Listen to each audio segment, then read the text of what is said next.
Om Sadashiva Samarambam Shankaracharya Madhyamam Asmadacharya Paryantam Vande Guru Paramparam Ishvaro Guratmeti Mochi Veda Vibhagine Vyomabda Vyapta Dehaya Dakshinamurtaye Namaha Sava Vedanta Siddhanta Gocharam Tamagocharam Govindam Paramanandam Satguru Pranatosh Maham Om. Ok, só a última passagem de ontem, nós vimos sobre os professores, né? Os professores da nossa tradição, que Shankaracharya, né, diz que são os gurus da nossa Sampradaya Vid, né, que são os gurus que expõem os ensinamentos completos, sem distorcê-los, sem, né, filtrá-los, sem comprometê-los, né, sem fazer política, sem fazer cobertura de açúcar nas palavras, né, colocar eles como eles são, de modo gentil, né, de modo claro, educado, né? E, e esses são os gurus recomendados por Shankaracharya, né? Sabendo que existem os gurus, né, iniciadores também, e os inspiradores. E existem os gurus que ensinam ensinamentos pessoais, que é um grande perigo. Existem professores que ensinam fragmentos do Vedanta, e existem professores que têm um ensinamento completo e que ensina, e tem aqueles que, além de ensinar o ensinamento assim como ele é, eles são bons comunicadores. Então, nós vimos tudo isso na aula de ontem, né? E qual é a comunicação dos gurus da nossa tradição? É o autoconhecimento, tudo sobre o autoconhecimento e a preparação para a obtenção deste autoconhecimento.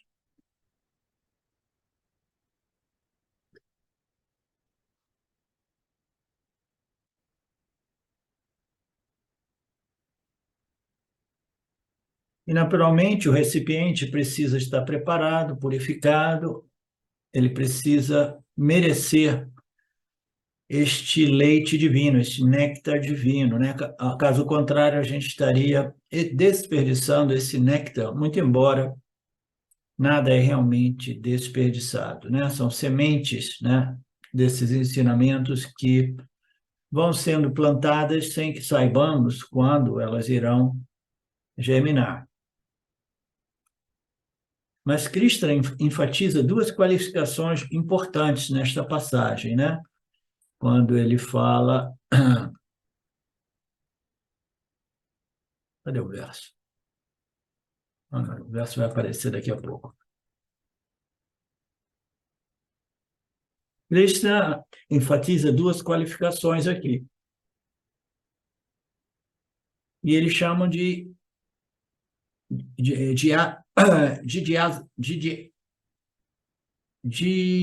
Jnasa. Eu esqueci como é que o Swami Paramarthananda pronuncia essa. Jnasa.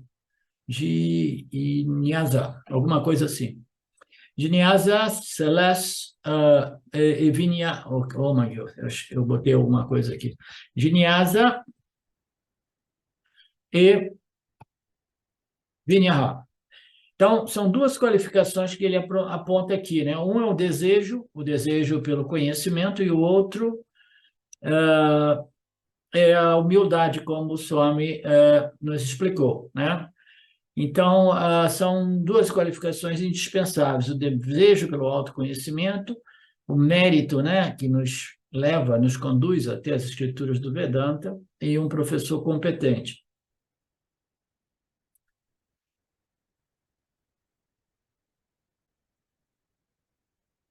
Eu deveria saber claramente que isso se chama de Jnana, por desejo por este conhecimento. A segunda coisa é que eu preciso ser humilde Eu deveria aceitar a minha ignorância. Então, essa passagem é importante. Eu deveria aceitar a minha ignorância. O problema maior que existe é que o ego espiritual, principalmente, ele se agarra com aquelas noções que eles têm, sejam elas incompletas, sejam elas misturadas com um monte de ignorância, né? Mas é aquela coisa, né? Pode ser conhecimento incompleto, mas é meu conhecimento, eu e o meu, né? Então o ego ele se agarra porque ele sente o eu e o meu, né? Então, se eu tenho o meu conhecimento espiritual, eu vou defender ele com unhas e dentes, a menos que eu tenha desenvolvido a maturidade para desenvolver esta qualificação de humildade. E como é que o indivíduo chega a esse ponto de compreensão? Ele fala, olha, eu estou por aí já há 20, 30 anos, 40 anos, e eu sou muito honesto, íntegro, sincero comigo mesmo, e eu vejo claramente que, fundamentalmente, eu continuo sofrendo como antes, né? Pouquíssima variação, né? Então, tudo que eu aprendi, estudei, todos os estados, né, mentais, né, de consciência humana, através de meditações ou experiências místicas, tudo que eu experimentei não mudou o fato de que eu continuo experimentando esse problema de sofrimento psicológico humano, né? Então, uma pessoa inteligente, ela examina a sua vida e ela simplesmente ela diz para o ego, olha, ego, eu sei que você tem uma determinada autoimagem e você quer proteger essa autoimagem, né? Eu sei que você, durante anos e anos, você foi desenvolvendo a ideia de ser altamente espiritualizado e sábio espiritualmente, mas eu vou ter que dizer uma coisa para você, todo esse conhecimento que você acumulou não neutralizou a questão do sofrimento, né? Então, serviu para nada, praticamente. Serviu para nada. Serviu simplesmente para levar você a este ponto de maturidade que te permite a integridade, a honestidade e a humildade, né? Aí o ego vai dizer assim, ok, agora sim eu aceito minha ignorância. Eu comentei com alguns de vocês, talvez não todos vocês aqui tenham ouvido isso, ou talvez sim, né? O fato de que eu, quando no início eu estava, né, me achando, né? Tinha rolado o autoconhecimento, né? A autorrealização, eu sou a consciência, eu não entendi bem o que isso significava dizer, e eu comecei, né? Uma circunstância ocorreu, eu comecei a compartilhar, né? Não sei o que eu estava compartilhando. Eu estava compartilhando o meu estado, a modificação, o que aconteceu na minha vida, a trajetória que eu tomei para chegar naquele ponto, as palavras de Nisargadatta e Ramana que me inspiravam. Então, eu estava fazendo aquele coquetel que todo mundo faz, né? E pensando assim, ok, né? Eu vou desenvolver a minha tecnologia, o meu ensino, né? O meu método, né? O meu ensino. Todo mundo que tem ensinamento pessoal, vocês, ó, tem que correr para o outro lado, porque todo e qualquer conhecimento pessoal da pessoa é limitado, porque o intelecto humano é limitado.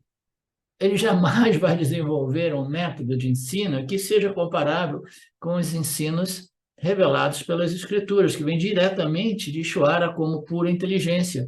Ele revela este conhecimento espiritual, né, ético, moral, psicológico, né, revela para os indivíduos, buscando, né, contemplando essas questões mais fundamentais da existência humana.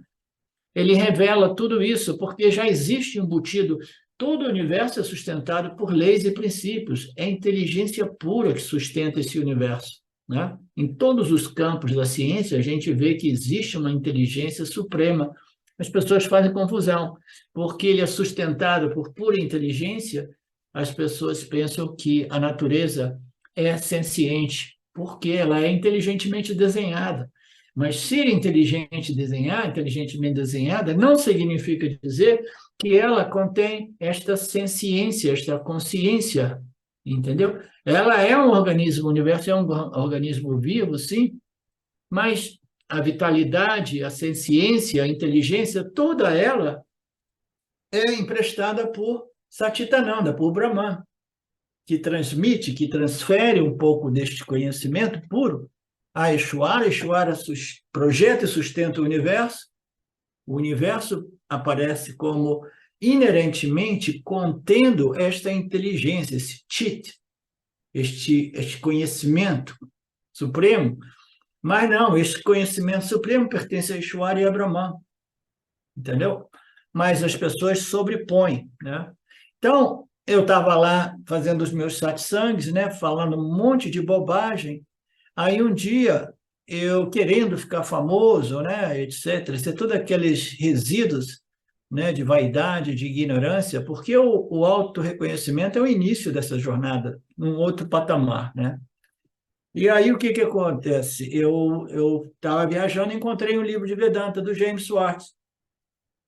Quando eu li aquele livro, que era Como Obter a Iluminação, foi um choque, né? Foi um choque, mas um choque bom, um choque feliz, né? Porque eu sabia que eu estava encontrando uma fonte que iria, né, me propiciar muita mais clarificação e compreensão e conhecimento, né?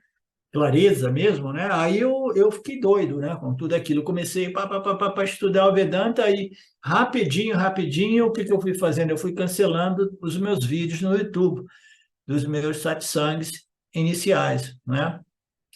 Por quê?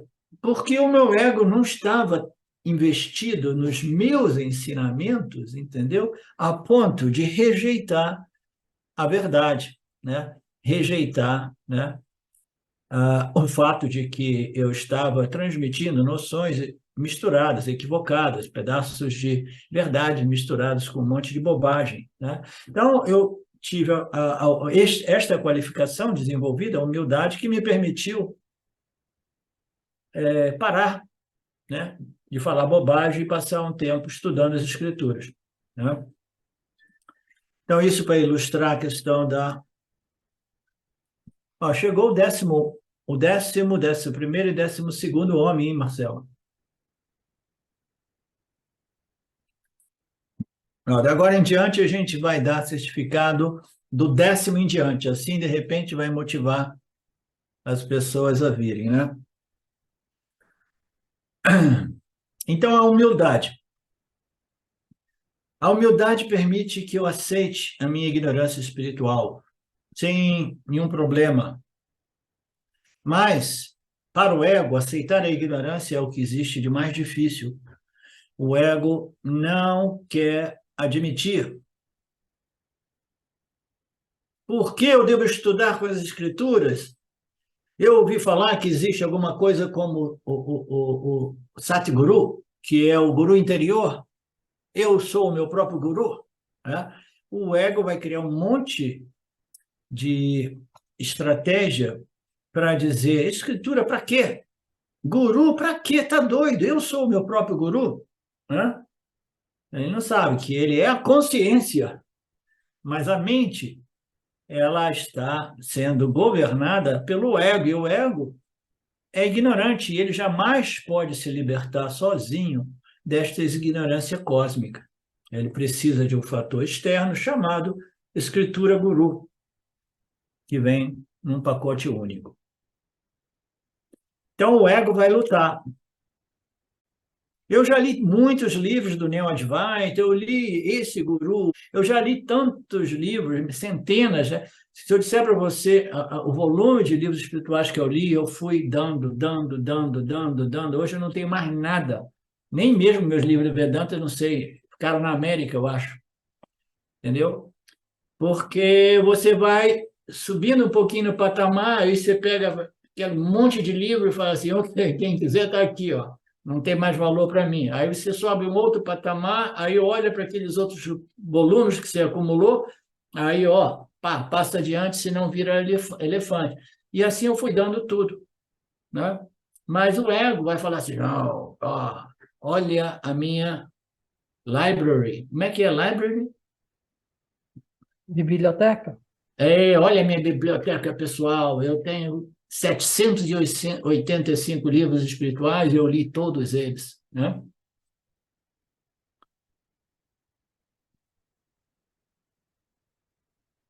Portanto, uma pessoa vaidosa, egoísta, não consegue realmente desenvolver esta humildade. E a humildade, né, ela é ligada, linkada também com o desejo de Nyasa, por autoconhecimento, porque se você já se acha sábio espiritualmente, você não tem desejo por conhecimento, você tem desejo de proteger o seu ego, a sua autoimagem.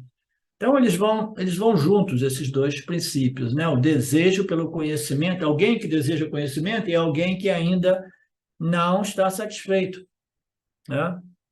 Não está satisfeito. Então, a gente vê as pessoas indo, né? Um guru aqui, aí chega no Vedanta, mas ainda assim continua, né? Naquela fonte, nessa fonte, né?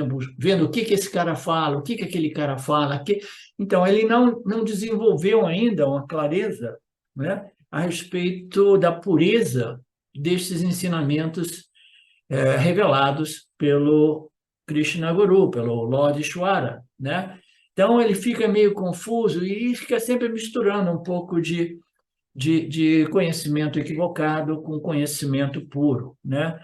Então a pessoa ela gradualmente cresce ao ponto de dizer não, eu agora eu quero beber da fonte pura de conhecimento, de Yana, né?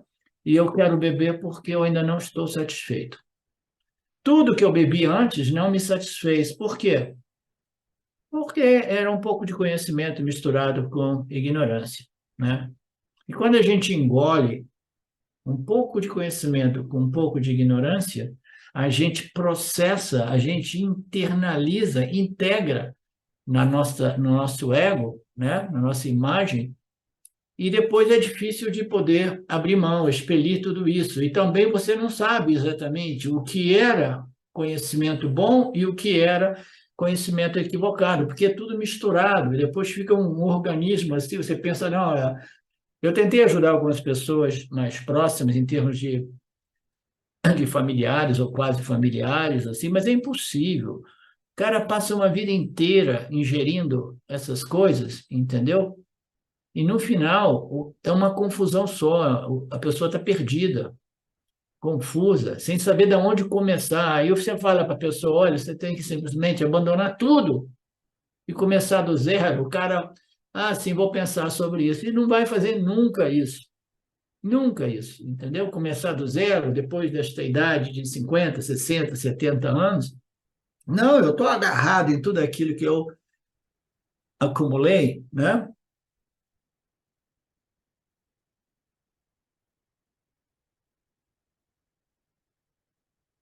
A disciplina, e como você sabe, a disciplina tem Vinaya ou não, porque a humildade é uma coisa invisível. Então, como a gente saber se a gente é realmente humilde ou não é humilde, né? Porque o que existe no mundo espiritual é um monte de falsidade também, né?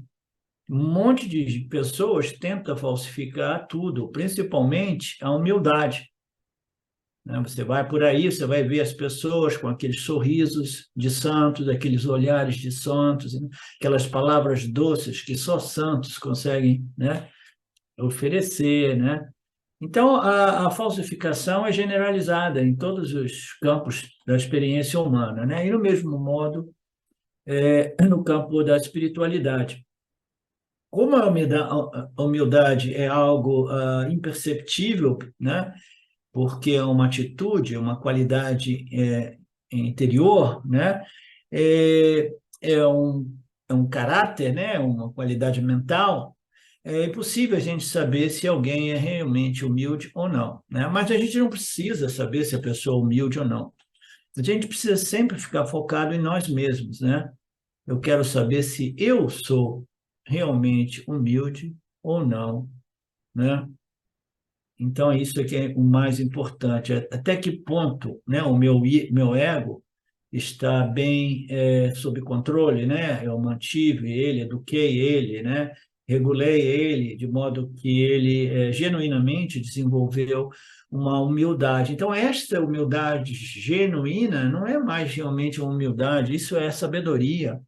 O ego é uma expressão da nossa ignorância espiritual. A vaidade do ego é uma expressão desta ignorância, né? Eu sou o corpo-mente, eu me sinto pequeno, incompleto, inadequado, e para compensar, né, eu desenvolvo essa autoimagem, né? E tudo que eu sei, tudo que eu fiz, né, é parte integrante da minha personalidade, e eu não abro mão de nada. Então, é uma expressão da ignorância, né? Já o oposto, né? A humildade só é possível com a sabedoria espiritual, né? Então, a questão é que tá ok, não, eu estou de acordo. Essa é muito importante essa característica, né? Esta qualificação. Então, eu vou querer desenvolver a humildade. Como é que você vai desenvolver a humildade, né? Né? Você vai para aquela escola da Califórnia de como virar o guru e como desenvolver humildade, ele vai mostrar a você como falar, como sorrir, como olhar, como caminhar, como comer, né? Mas tudo isso é falsificação. Só existe um modo de desenvolver a humildade e é através da sabedoria, da internalização dessa sabedoria espiritual que nos foi revelada. Você entende, Marcelo?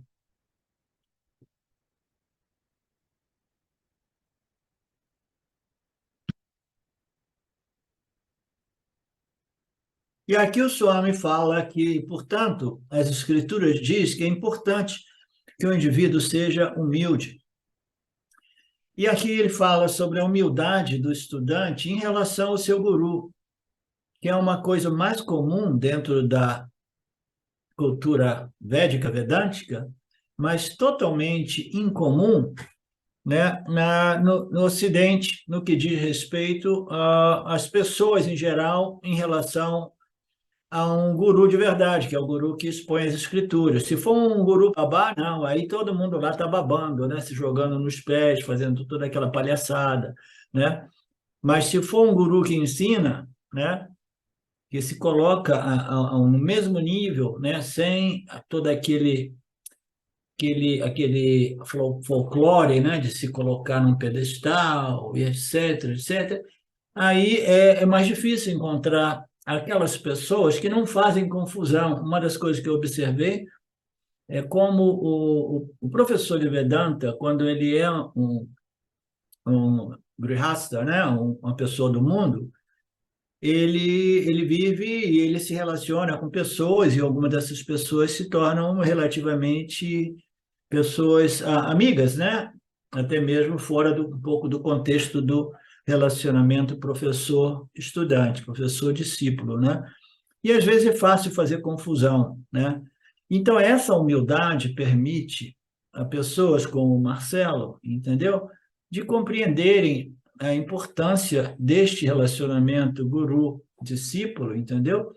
E permanecer, né, humilde neste relacionamento, porque é o relacionamento mais precioso que existe, é o guru, é o discípulo-guru.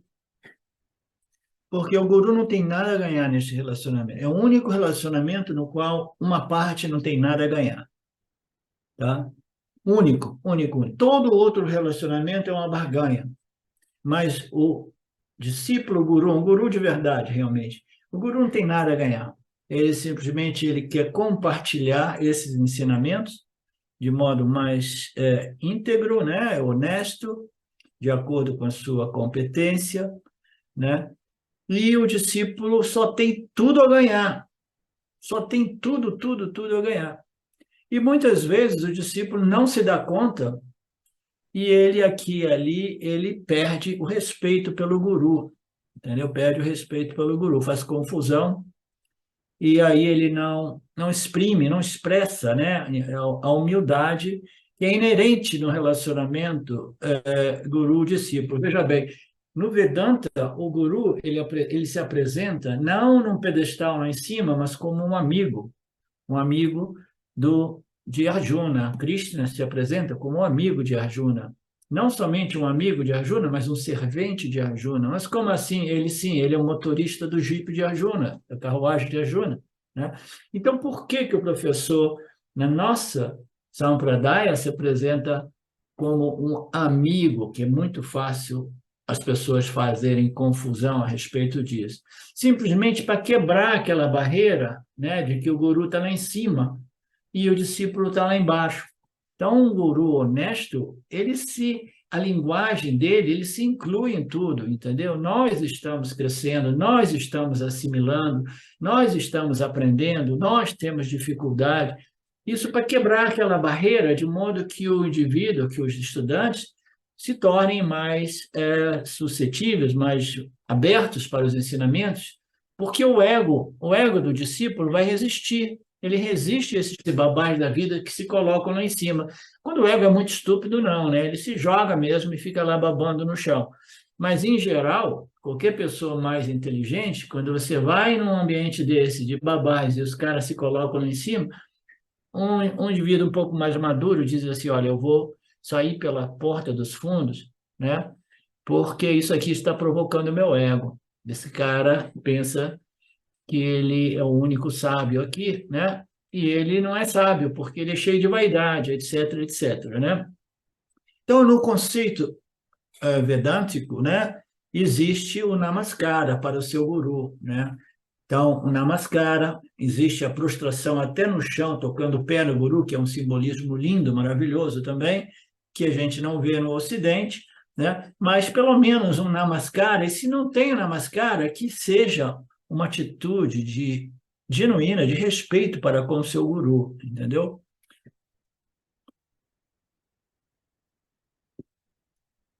Portanto, o guru que ensina é o guru que você precisa, se você estiver alcançado este nível de maturidade. Você vai resolvendo as suas dúvidas, né? E, ao mesmo tempo, você vai expressando o seu respeito e gratidão pelo guru, fazendo o seu namaskara, ou simplesmente através de uma determinada atitude, né? Atitude de gratidão, de respeito, né? De humildade. Aí o Swami diz assim: mas como eu sei se o discípulo, né, Shishya, está interessado em conhecimento ou não, né? Aí ele fala que as pessoas, né, na Índia, por exemplo, os swamis, os gurus do Vedanta, ou os gurus em geral, eu diria, eles são vistos como psicólogos, ou terapeutas da família, ou conselheiros da família, entendeu? Então, aqui no Ocidente, a gente tem os terapeutas, essas coisas, e lá, esses swamis, esses sadhus, eles dão conselhos para as famílias, né? Então, como é que o Yanni, como é que o professor, o guru, vai saber se o discípulo está interessado no autoconhecimento? É fácil, né? Basta ver o tipo de pergunta que eles trazem para o guru, o tipo de problema que eles trazem para o guru, né? Então, eles falam de tudo, menos o yana. Eles querem tudo, menos o autoconhecimento. Eles querem a bênção, eles querem dizer porque meu filho está dando problema, estou com esse problema. Eles querem punha, eles querem resolver os problemas deles, né?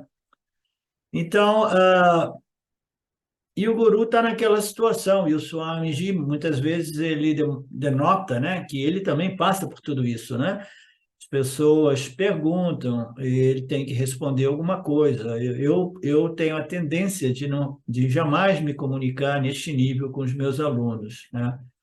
Porque não é o propósito de um professor de Vedanta dar conselhos a respeito da situação pessoal de cada um de nós, né? Os ensinamentos devem nos permitir, né, de tomarmos as nossas decisões e assumirmos as responsabilidades de nossas decisões. E o guru é simplesmente para expor os ensinamentos, esclarecer as dúvidas, e aí esses ensinamentos devem gradualmente nos propiciar, né, a clareza e a compreensão de tomar decisões sem ficar enchendo o saco do guru a respeito. O que eu faço agora? Ah, pá, né? Portanto, ok. Eles falam de tudo, mas não quero falar sobre o Vedanta.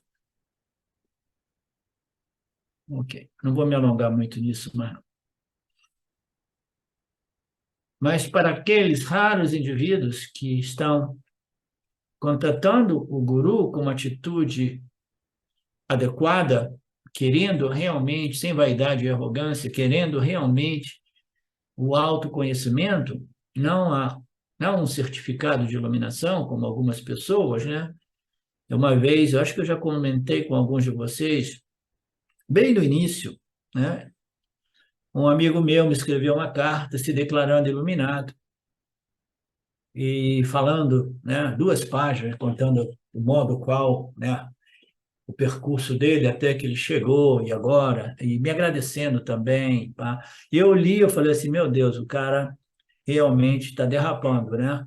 Está viajando aí. E aí, o que eu vou fazer? Eu fiquei num dilema, porque é um amigo meu, né? E eu falei, eu tenho 3 opções aqui. Uma é não responder, a outra é dizer que ótimo, fico muito feliz pela sua iluminação, e a outra seria dizer, olha, você está derrapando e viajando aí, né? É melhor você ficar alerta, porque o ego passou uma rasteira em você, né? Então, eu tinha essas 3 opções, e eu escolhi o silêncio, eu nunca respondi. Depois de meses, eu fiquei sabendo que ele ficou muito ofendido por eu não ter respondido. Mas ele não pediu para me responder. É uma pessoa que o Sidem conhece. Ele não pediu para me responder. Ele simplesmente fez as suas declarações, e ainda bem que não pediu para minha validação ou aprovação. Aí eu pude sair pela tangente, mas ainda assim ele ficou ofendido um pouco. Então, esse desejo pelo conhecimento requer esta humildade, que é rara, né? E aqui é a vaidade. Então, qual é a próxima coisa que o guru deve fazer em termos de humildade, né, em relação ao guru? É o seva. Em sânscrito, seva significa serviço ao guru, né? Então, nós vimos que as qualidades apresentadas nesta passagem do Gita é o desejo pelo conhecimento, né? Como Arjuna disse lá no final do capítulo 2, né? Depois dele ter discutido com Krishna o tempo todo, querendo ensinar Krishna o Dharma, isso e aquilo, chegou a um ponto que ele foi o início realmente dos ensinamentos de Krishna, porque Krishna estava simplesmente, né, de boca calada, esperando Arjuna como é que se disse, desafogar, né? Botar para fora toda a frustração, a confusão.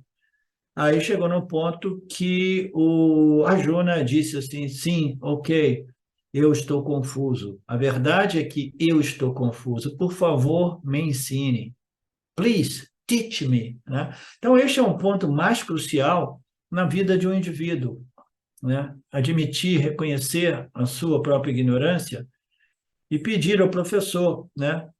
Teach me. Então, o desejo, né, a humildade que nos permite, né, um relacionamento divino, né, os mais divinos com um guru, né, qualificado e honesto da nossa sampradaya, e a partir daí existe esse conceito.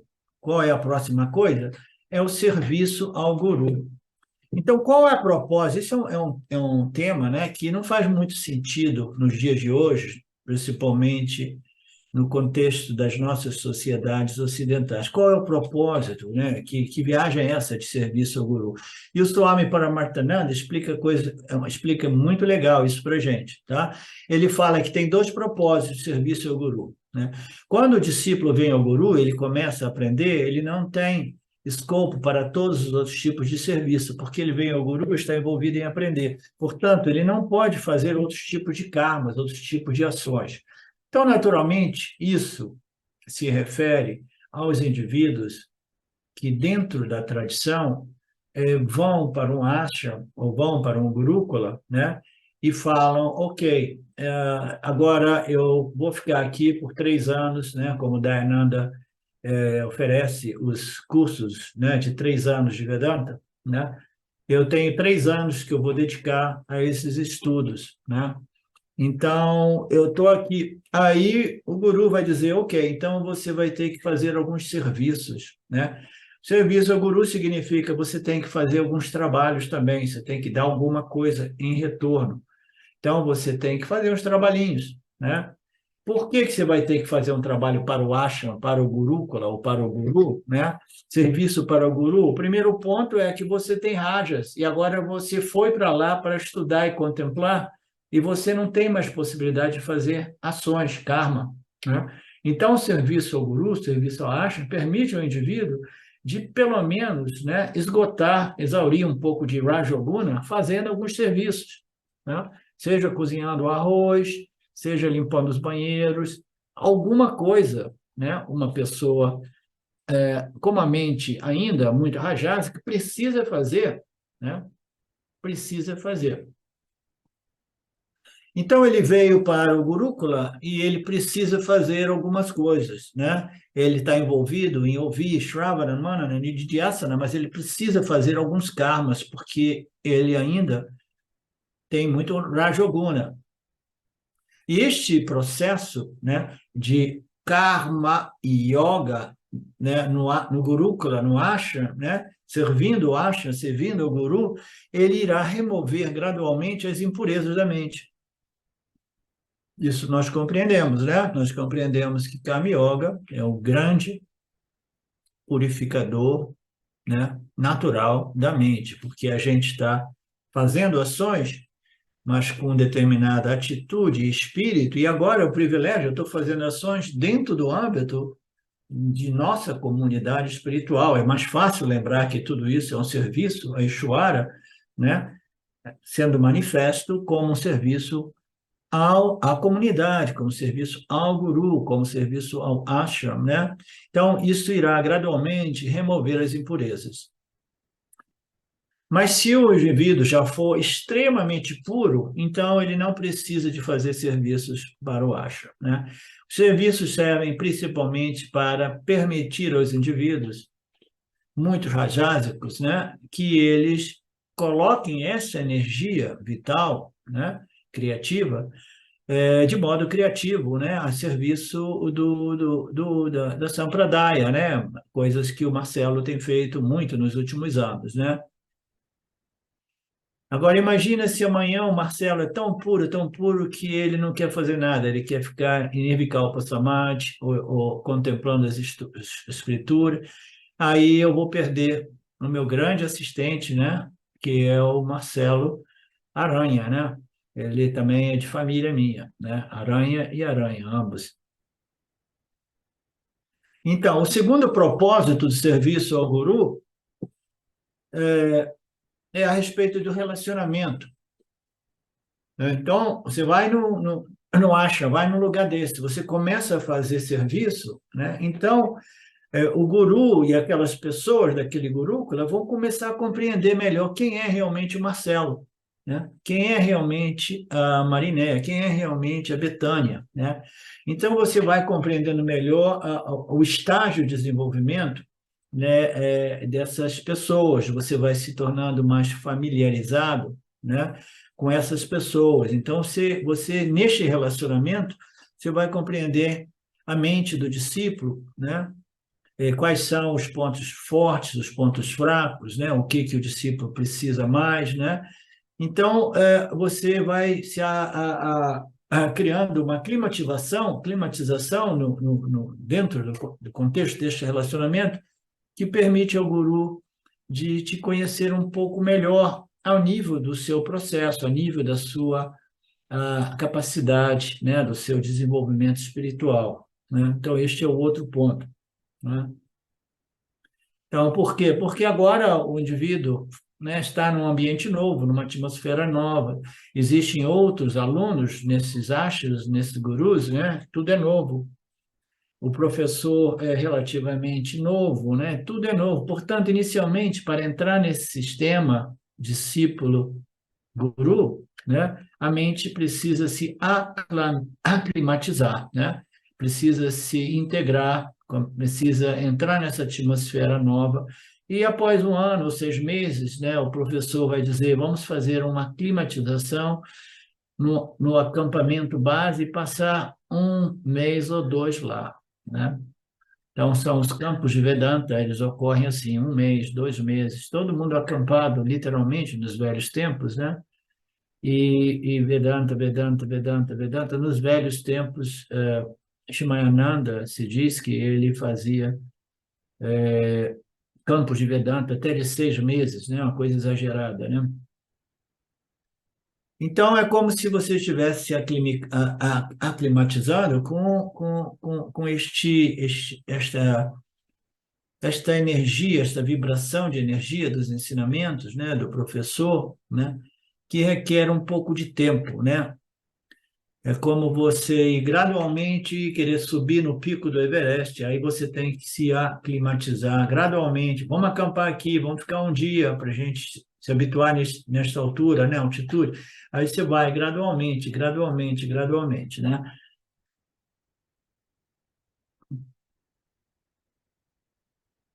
Da mesma forma, é necessário uma aclimatação mental e intelectual. É por isso que algumas pessoas dizem, Swamiji, eu tenho frequentado as suas aulas por tantos anos, mas somente agora eu estou começando a entender os ensinamentos. Isso também é um sentimento. Então, você quer dizer que todas as outras aulas foram desperdiçadas? Não, né? Todas elas foram parte deste processo de aclimatação, preparação, adaptação, né? Então, você está se preparando e agora os ensinamentos começam a clicar, plique, plique, plique, plique, as dúvidas vão sendo removidas, a mente vai se tornando mais clara e esta visão vedântica vai se desenvolvendo, né? Então, não significa que todas as aulas, todos esses anos anteriores, foram desperdiçadas, não.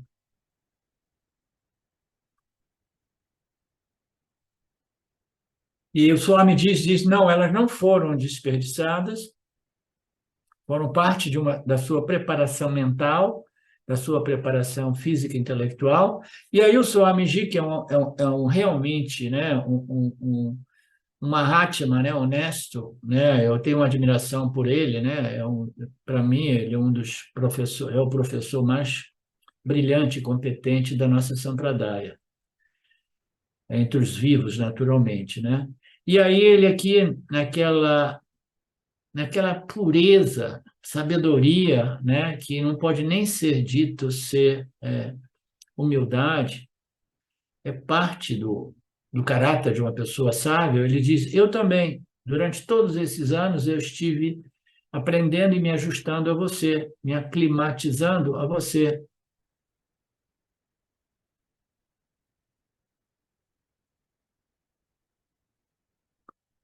vendo, aprendendo como, né, expor esses ensinamentos, compreendendo vocês, aí vendo o momento de mudar os exemplos, as analogias, né?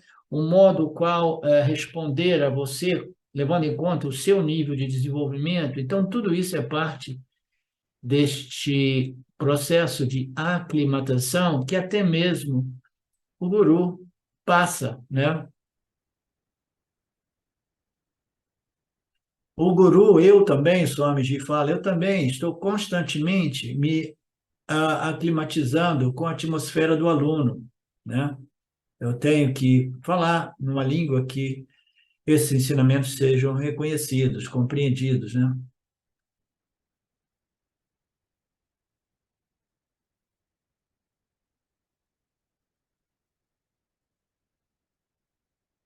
Não entendi essa parte. Eu também me acostumo a você. Todas essas coisas são o quê? Dando um intervalo de tempo. Entendeu essa do dando um intervalo de tempo, Marcelo? Indo no ritmo do discípulo, né? Ah, sim, certo. Conforme ele vai conseguindo pescar as informações.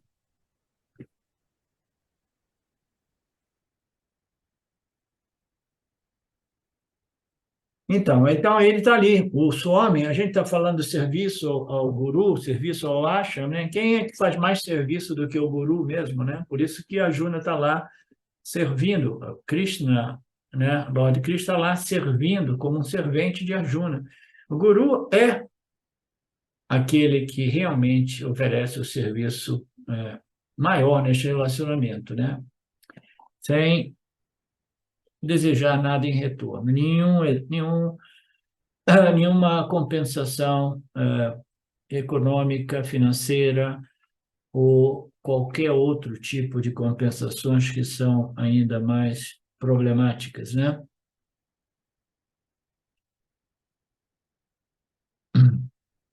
Intervalo de tempo só não é suficiente, a intimidade entre o professor e o discípulo também é necessária, é uma forma de entendimento mútuo. Dayananda Swami costumava contar, quando nós estávamos no ashram, onde eu estava, ele pediu que fizéssemos anotações, e ele chegava no extremo e dizia: eu quero que vocês tomem anotações e depois me mostrem as suas anotações. Eu quero saber exatamente a que nível vocês estão, né? Você vê que, ultimamente, na medida que eu fui desenvolvendo mais e mais habilidades de ensinar essas escrituras, eu interajo mais com vocês, perguntando a vocês, né? Para mim poder ver o nível de compreensão, né? Do grupo, né? De vocês, né? Então, isso é tudo parte desta habilidade do guru, que vai se desenvolvendo, né? Então, o Dayananda pedia para as pessoas farem anotações e mostrarem a eles como um professor de escola mesmo, que ia depois dar uma nota para cada aluno. Não. Eu disse que Kundalini Yoga, aí ele conta uma história aqui. Numa das minhas palestras, eu tinha feito uma entrevista a um jornal hindu, e era sobre Kundalini Yoga. E eu disse que Kundalini Yoga é uma disciplina avançada de pranayama, né, que pode gerar poderes siddhis, poderes místicos e tudo mais. Mas eu disse que nós não exigimos este tipo de prática no Vedanta. Nós exigimos apenas o yana. Eu falei. Eu falei que é uma yoga avançada do pranayama, mas eu disse, mas para o autoconhecimento nada disso é necessário, é até perigoso. Aí no jornal, né, no jornal hindu, eles colocaram, né, que eu havia dito, né, que o Kundalini é um meio para o autoconhecimento e moksha. Portanto, não é essa pessoa que comete erro, mas na escuta você pode haver também um filtro, né? Uma lacuna. Por isso, Dainada pedia para a gente escrever, por isso eu pergunto a vocês, eu faço perguntas diretamente a vocês, né? Para ver realmente se a assimilação está sendo correta ou está sendo distorcida. Você entende, Mariné?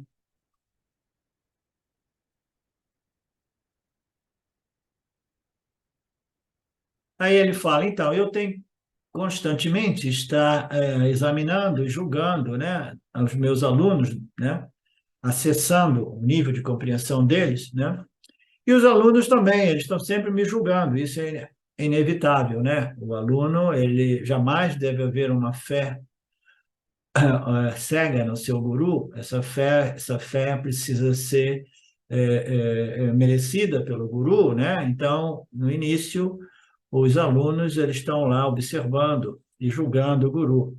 Então, ambos estão se julgando, ambos estão acessando e avaliando o outro, né?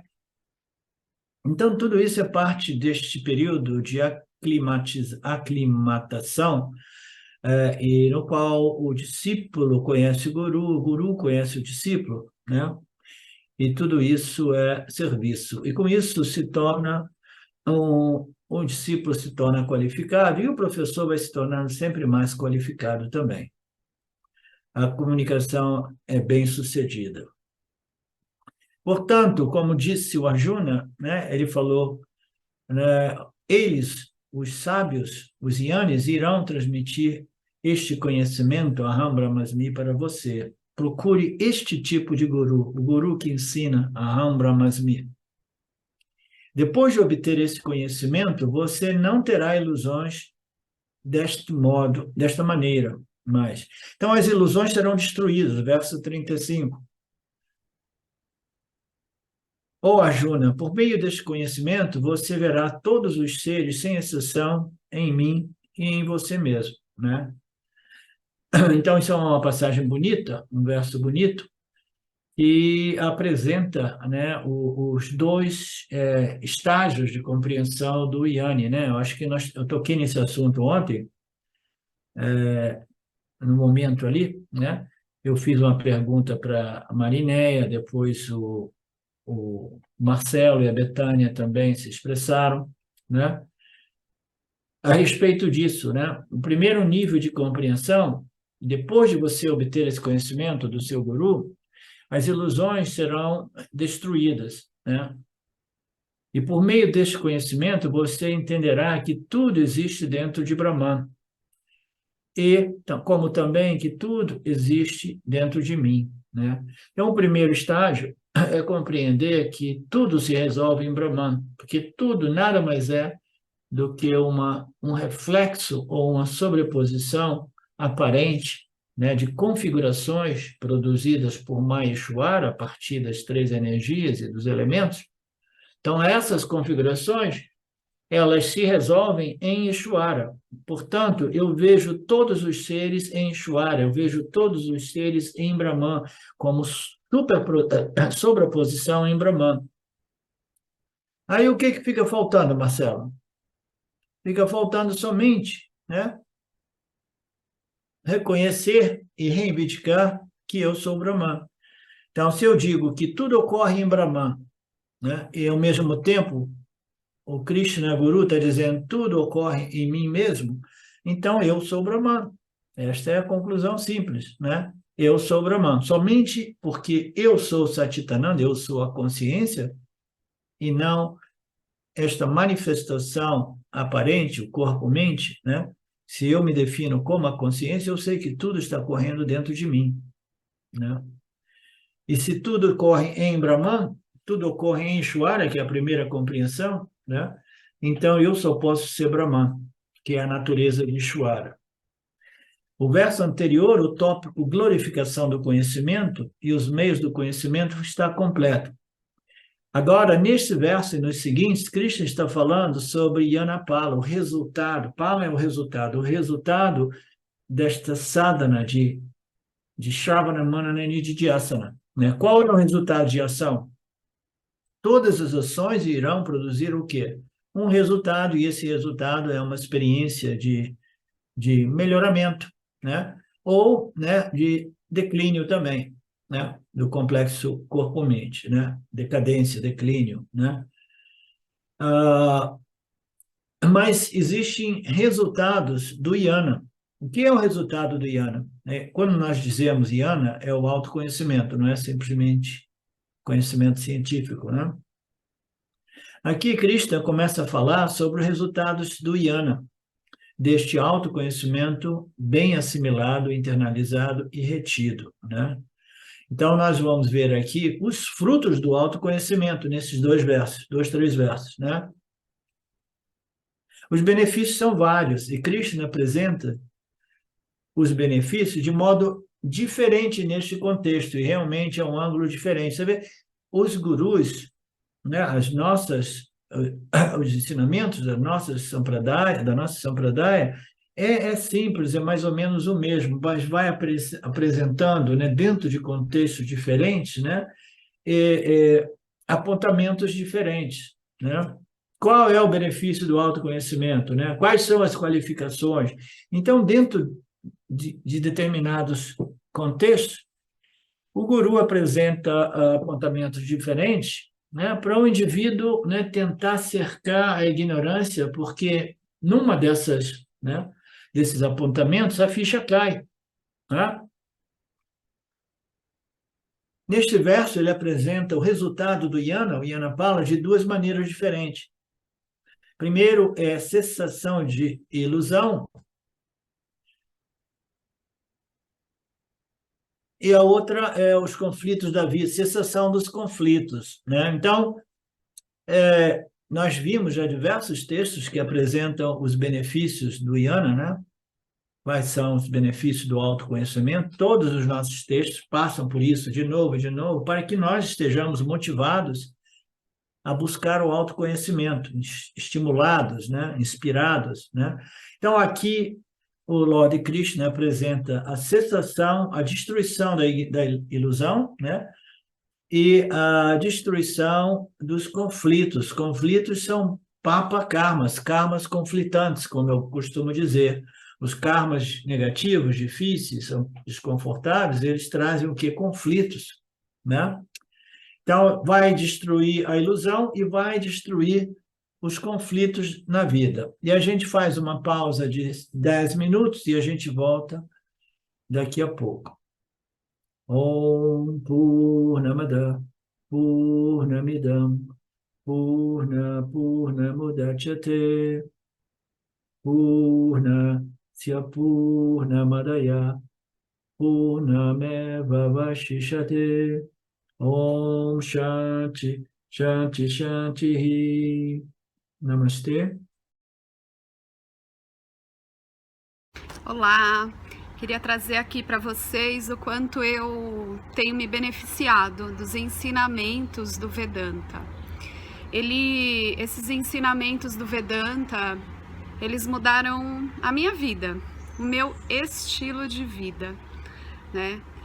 A partir de uma compreensão sobre Jagata, o mundo, sobre essa pura inteligência, Ishvara, sobre o Jiva, né? A mente, o funcionamento, sobre a aplicação do Karma Yoga diariamente na vida, o quanto isso beneficia a purificação da mente, né?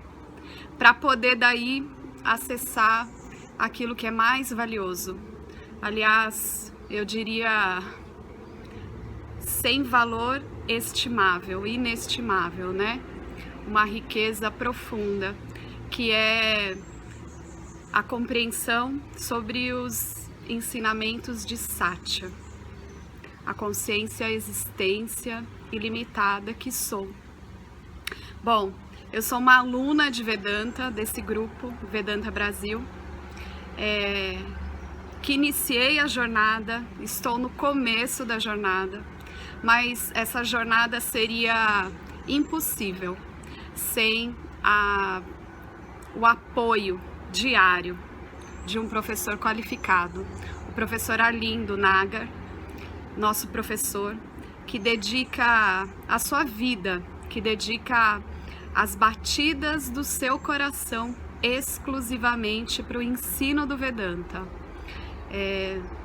Ele gosta de usar a frase o coração que se doa recebe. Então ele é esse coração que doa. E aí a minha pergunta e o meu convite é: e você? Tem se beneficiado também dos ensinamentos, da compreensão, da clareza desses ensinamentos que são trazidos para nós? Sim? Se sim, o coração que doa recebe. Então o convite é: se você se beneficia, você pode também fazer uma doação. Essa doação, ela é necessária, apropriada, para a manutenção, né, desse ensinamento vivo diariamente para nós. E é um convite para que a gente possa nutrir esse grupo com o dar e o receber. E se você se beneficia, tenho certeza, qualquer valor mensal é suficiente. É o valor que o seu coração sentir, mas é um valor apropriado. Bom, meu recado é esse. Eu agradeço imensamente E não tenho palavras para dizer o que é o Vedanta na minha vida. Só dizer gratidão. Gratidão, Ishvara, gratidão, professor, gratidão a Sampradaya, gratidão. Obrigada.